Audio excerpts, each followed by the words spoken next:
Bonjour à tous et ravi d'être avec vous pour cette toute première émission consacrée à Jobzine, le forum de l'emploi et de la formation 100% digital. Jobzine sera parisien du 14 au 16 juin et nous avons avec nous quelques-uns de ses exposants partenaires. Bonjour Julie Cozard, vous êtes référente recrutement, réseau prévoyance et patrimoine Île-de-France chez AXA. On parlera donc du secteur des assurances. Avec nous également Laure Morgan, bonjour, vous êtes directrice Talent Management School, Business School du groupe Media School, secteur de la formation professionnelle. Et puis, participe également avec nous Anne-Laure Lusurier. Bonjour, vous êtes responsable Talent Management chez Tech Data, le secteur de l'IT. Et puis, bonjour Laurent Cupéras, fondateur de Digital Events, organisateur de Jobzine. Je vais me tourner vers vous pour commencer, Laurent, pour peut-être nous présenter plus en détail ce qu'est l'événement Jobzine, donc en l'occurrence celui de Paris, et puis peut-être plus largement aussi. Tout d'abord, je voulais vous dire, Lucie, à quel point je suis heureux et fier d'être présent aujourd'hui pour ce premier numéro de Jobzine Magazine, puisque ça montre un petit peu le chemin qu'on a parcouru avec Antoine et Stéphanie, les deux autres associés de la structure Digital Events qui organise cet événement recrutement. Donc pour nous, c'est vraiment important aujourd'hui. Nos événements Jobzine, on les a vraiment conçus pour que les entreprises de certains territoires qui recrutent et les candidats puissent vraiment se rencontrer d'une manière simple et efficace via un outil et une interface vraiment simple et ludique d'utilisation pour que tout le monde puisse échanger. On est déjà à notre 8e événement et comme vous l'avez dit, donc Jobzine Paris arrive du 14 au 16 juin. On aura donc une trentaine de structures qui seront présentes dans différents secteurs d'activité, donc aussi bien dans l'IT, dans le commerce, on a un pôle banque, finance, assurance aussi qui est assez conséquent, la formation également pour l'accompagnement des candidats. On attend justement entre 2000 et 2500 candidats lors de cette deuxième édition.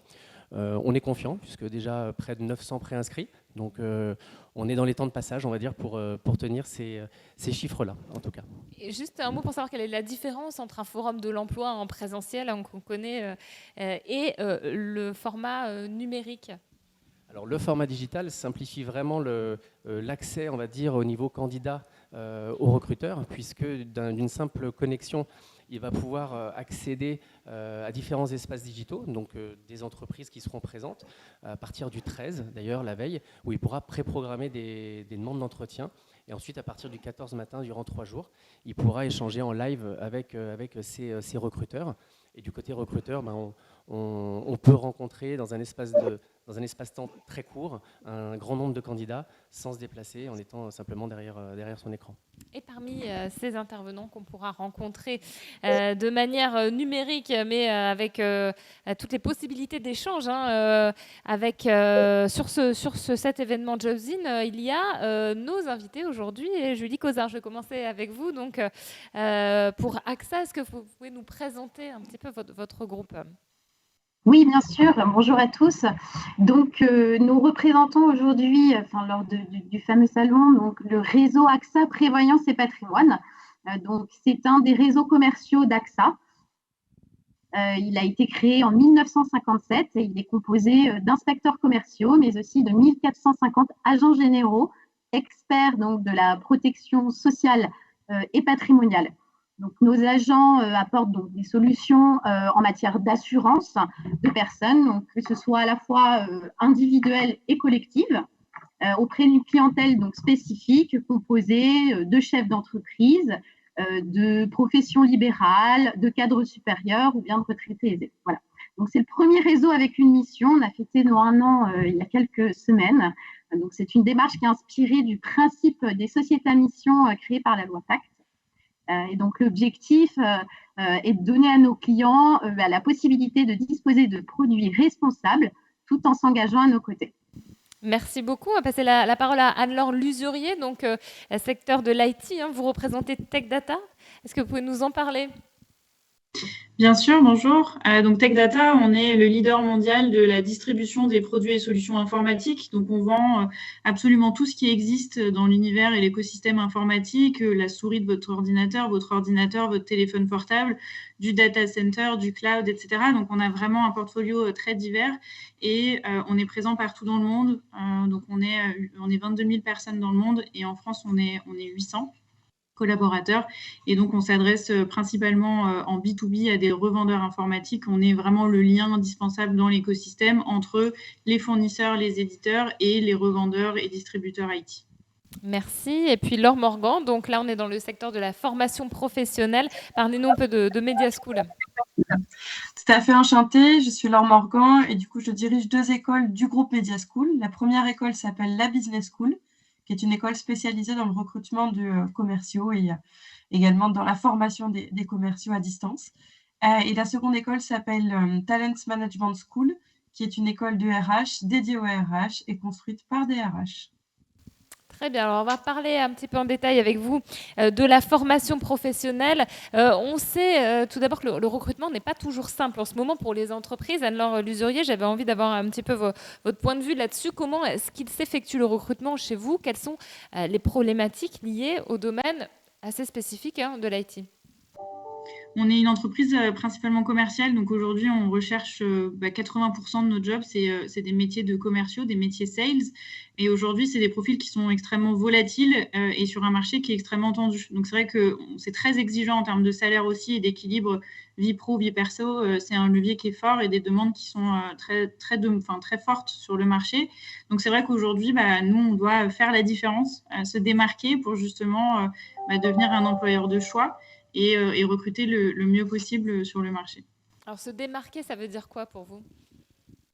Ça veut dire qu'on est une entreprise qui proposera un environnement de travail qui répondra mieux aux besoins des personnes aujourd'hui et des salariés, des gens qui cherchent un travail. Depuis la crise Covid, on se rend compte que l'équilibre vie pro, vie perso est de plus en plus important et est un levier très fort et une attente de la part des candidats qu'on a sur le marché. Donc on n'est pas une entreprise qui est très connue sur le secteur, à part sur le secteur de l'informatique. Donc c'est de trouver le moyen d'avoir une marque employeur qui est suffisamment présente, développée, pertinente pour attirer les candidats et justement arriver à se démarquer si ils ont 2 offres qui leur sont proposées, qui choisissent Tech Data par choix et pas par défaut. Oui, effectivement, il faut savoir se démarquer, il faut appeler à soi les candidats et un petit changement de paradigme par rapport à ce qu'on a pu connaître peut-être lors des dernières années, peut-être des décennies précédentes. Est-ce que vous faites ce constat aussi dans le milieu des assurances, Julie Cosa? Oui, tout à fait. On observe on a exactement le même constat. On s'adresse nous aussi à une population donc de commerciaux, de sales, à la différence près. Donc, on cherche des personnes qui souhaitent devenir indépendantes. Donc, c'est encore plus compliqué. De toute façon, on s'aperçoit que le marché de l'emploi est relativement saturé. C'est la guerre des talents. Pour pouvoir, du coup, pallier à cela, nous sommes obligés de revoir nos techniques de sourcing, nos techniques d'approche pour nous différencier et finalement être encore plus impactants. Donc, ça veut dire que plutôt que d'être uniquement sur de la chasse ou du sourcing direct, ça va être d'explorer d'autres approches, notamment par le recrutement programmatique, par exemple, qui va nous permettre de cibler à la fois des candidats actifs, mais aussi passifs, de pouvoir travailler sur notre visibilité et notre notoriété. Quels sont les outils que vous utilisez pour ça? On pense bien sûr aux réseaux sociaux, c'est un terrain sur lequel vous allez volontiers? Bien sûr, oui. Donc, on utilise évidemment les différentes CVTech spécialisées ou généralistes. En plus, donc, on a la chance, nous, sur les métiers indépendants, de pouvoir avoir des sites qui sont vraiment dédiés sur des populations qui sont à la recherche de franchises, en tout cas, qui sont dans une démarche d'entrepreneuriat. Et puis, les réseaux sociaux ou professionnels connus sur lesquels on fait de l'approche directe. Et c'est là où il faut qu'on travaille aussi nos approches pour se différencier encore une fois. Laure Morgan, vous êtes dans le secteur de la formation, vous êtes un petit peu avant ce recrutement, mais il y a quand même une phase de recrutement chez vous. Expliquez-nous un petit peu ce que vous évoque, ce qu'on vient de se dire, et comment est-ce que vous pouvez mettre en lumière par rapport à votre activité en ce qui concerne la formation. Finalement, je me retrouve assez dans ce que Anne-Laure et Julie ont pu évoquer juste avant. Alors nous, on est une école et un groupement d'écoles et on rencontre un peu les mêmes problématiques en termes de recrutement. Alors, ce n'est pas forcément toujours lié à la marque employeur, mais plutôt à une méconnaissance des métiers. Il y a pléthore d'offres aujourd'hui. Les étudiants ils sont en pleine construction, en pleine maturation de leur projet. et souvent ils connaissent tout simplement pas les métiers qui leur sont proposés. Donc on a un vrai travail pédagogique en amont auprès des étudiants pour leur faire comprendre ce qui les attend et pour leur donner envie d'intégrer nos formations. Et dans un second temps, on travaille main dans la main avec des partenaires comme AXA ou comme Tech Data pour proposer des offres en alternance qui soient alléchantes, attrayantes et qui donnent envie aux étudiants de poursuivre leurs études de manière sereine et vraiment avec un pied à l'étrier en contrat d'alternance, la plupart du temps apprentissage ou contrat de professionnalisation, parce que c'est vraiment le cœur du réacteur chez nous. Qui nous regarde justement, est-ce que vous pouvez nous parler de cette alternance, qui ça concerne, quel est le public concerné, et puis comment ça se passe à Media School? Ok.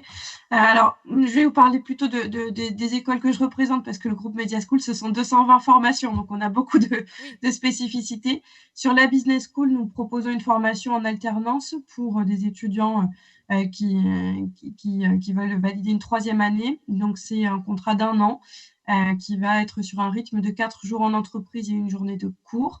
Et la particularité, c'est que la journée de cours se fait en 100% distanciel. On propose du contrat pro ou du contrat d'apprentissage. Aujourd'hui, on a 80% de nos étudiants qui ont moins de 30 ans et on a aussi une partie de nos étudiants qui sont dans ce qu'on pourrait appeler de la reconversion professionnelle ou en tout cas qui viennent valider des acquis chez nous. Et sur Talent Management School, on est sur des contrats de 2 ans ou de 1 an. Pareil, rythme 4 jours en entreprise, 1 jour d'école. Anne-Laure Lusurier, est-ce que l'alternance est devenue quelque chose de fondamental aujourd'hui pour recruter? Complètement, pour nous, c'est vraiment un moyen d'avoir un vivier de talent en interne. C'est une vraie politique d'alternance qu'on est en train de construire et de renforcer chez Tech Data. C'est d'avoir pas seulement des contrats d'alternance avec des jeunes qui partent tous les ans ou tous les 2 ans, mais vraiment d'avoir des gens qu'on peut intégrer. On a des CDI, par exemple, des CDI alternants. Cette année, on en a 2, mais on compte bien en transformer d'autres. Et on a en ce moment une 30aine de contrats d'alternance chez Tech Data et on a un objectif d'en avoir 40 sur la rentrée prochaine. Donc, on a créé des nouveaux postes en alternance dans l'entreprise, dans à peu près tous les métiers. Et c'est vrai qu'aujourd'hui, comme on est une entreprise commerciale, on a envie aussi de renforcer nos équipes commerciales par de l'alternance. Donc, on a pas mal de postes qui sont ouverts en ce moment sur des postes de commerciaux sédentaires, d'assistants aussi managers et des postes orientés aussi marketing ou ingénieurs avant-vente. Laurent Cupéras, on parlait tout à l'heure des méthodes innovantes pour recruter. Alors, on en a entendu sur tout ce qui est réseaux sociaux, sur aussi l'alternance, se concentrer sur la formation. Et puis, il y a bien sûr les salons et le salon digital, Jobzin. Quelles sont les solutions innovantes que vous proposez, vous, pour recruter plus simplement? Mais ça va dans les deux sens aussi, pour les candidats et les recruteurs. C'est ça, exactement. C'est vrai que ce que j'ai pu entendre jusqu'à présent, c'est beaucoup métier en tension, se différencier, mettre en avant sa marque employeur. Et j'ai envie de dire qu'en participant à Jobzin, et notamment à Jobzin Paris, on va réussir à mettre tout ça en avant. Puisque ce qui va être plus important encore, plus que l'événement, c'est tout ce qu'on travaille en amont, nous, avec toutes nos équipes, puisqu'on a une équipe sourcing qui travaille donc sur les offres, des entreprises qui nous accompagnent lors de l'événement. On met en place également des plans de communication, un plan de web marketing vraiment large pour justement mettre en avant les offres d'emploi des structures qui seront présentes, puisqu'on sait que maintenant, de nos jours, avec tous ces métiers qui sont en tension, poster simplement une offre sur le web, ça ne fonctionne plus. Également, donc, j'ai entendu le terme programmatique RH qui nous tient beaucoup à cœur, puisqu'on intègre également ces plans de programmatique à nos campagnes, ce qui permet justement de se différencier, de mettre en avant les offres d'emploi des structures qui sont présentes lors de Jobzin Paris, et justement de faire mouche et de pouvoir recruter plus facilement. Côté candidat, comme je l'ai déjà dit, on peut avoir accès à des recruteurs en direct, en visio, en passant de temps en temps un petit peu la barrière ou le barrage du CV, même si c'est un petit peu moins le cas avec un marché de l'emploi qui s'est un petit peu tendu. Mais en tout cas, en tant que candidat, quand je me connecte à Jobzin Paris, j'ai la certitude de pouvoir rencontrer, échanger avec des recruteurs ou des structures d'accompagnement de l'emploi qui vont me permettre peut-être de m'améliorer dans ma recherche d'emploi, de pouvoir être plus efficace et pouvoir au final trouver mon emploi. Alors, quelles sont les offres qui seront disponibles sur ce fameux Jobs in Paris? On va faire un dernier tour de table virtuel, bien sûr, avec nos invités pour que vous nous disiez, par exemple, Anne-Laure Lusurier, quelles sont les offres que vous proposez entre le 14 et 16 juin aux candidats qui vont se rendre et qui vont se connecter sur ce salon digital pour Tech Data? On a des offres un peu, comme je disais tout à l'heure, un petit peu variées et notamment, par contre, on a des postes de commercial sédentaire, on a un poste d'assistant manager aussi qui est disponible et puis on a un poste d'ingénieur avant-vente et on a un poste de BDM, donc ce qu'on appelle chef de marché et puis des postes orientés marketing, aussi bien sur de la création un peu d'agence marketing ou sur des postes plutôt chef produit, donc marketing produit. Et puis après, on a souvent des offres qui sont créées en cours d'année. Donc, mais on va dire que le principal tourne autour des postes de commerciaux et de marketing. Très bien. Julie Causard, c'est l'occasion de lancer quelques lignes avant l'organisation de ce salon. Qu'est-ce que vous proposez comme offre? Donc nous recherchons nos futurs agents généraux prévoyance et patrimoine, donc finalement des femmes et des hommes d'affaires, donc au profil d'entrepreneurs qui disposent d'une solide expérience commerciale, capables finalement de développer des centres de profit avec l'appui d'un groupe comme AXA. Donc pour ce faire, on a différents types d'accompagnement qu'on propose. D'abord une formation de 13 semaines solide au sein d'un centre de formation dédié. Un accompagnement humain avec un inspecteur commercial qui va accompagner l'agent pour le lancement et la croissance de son agence. Et pour finir, un accompagnement financier sur les 4 dernières années. Donc, devenir agent général, ça veut dire pouvoir travailler sur une opportunité de marché en pleine croissance. Donc, on va parler de prévoyance, de retraite, de santé, de dépendance ou d'épargne. Pour accompagner, donc ce sont autant de sujets qui nécessitent de l'accompagnement dans la durée.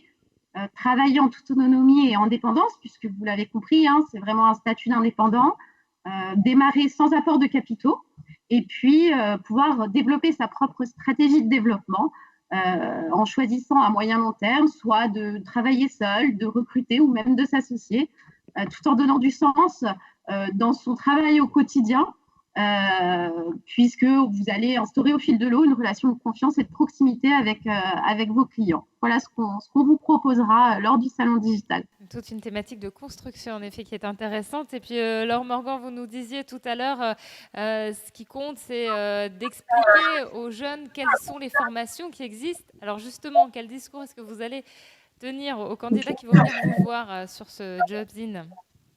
Alors déjà, n'hésitez pas à venir nous voir. Ça, c'est la première chose, le premier mot d'ordre. Venez nous voir, venez nous poser vos questions. Que ce soit sur la Business School ou sur Talent Management, l'idée, c'est de vous parler de ce qu'on vous propose. La Business School, donc on l'a dit, une formation vraiment spécialisée sur les métiers de la vente et du commerce, mais c'est très, très large. On fait autant du B2C que du B2B, du sédentaire que du terrain. Donc, il y a pléthore d'offres et là, on a des recrutements et des postes à pourvoir partout en France et dans les dom-toms. Sur Talent Management School, on est vraiment sur des fonctions RH. Là encore, les RH, c'est très large. Ça va du recrutement à la paye en passant par la gestion de la formation et la gestion des IRP. Donc, c'est très, très, très large. N'hésitez pas à venir nous poser vos questions. On a aussi là des offres à pourvoir partout en France avec nos partenaires en alternance.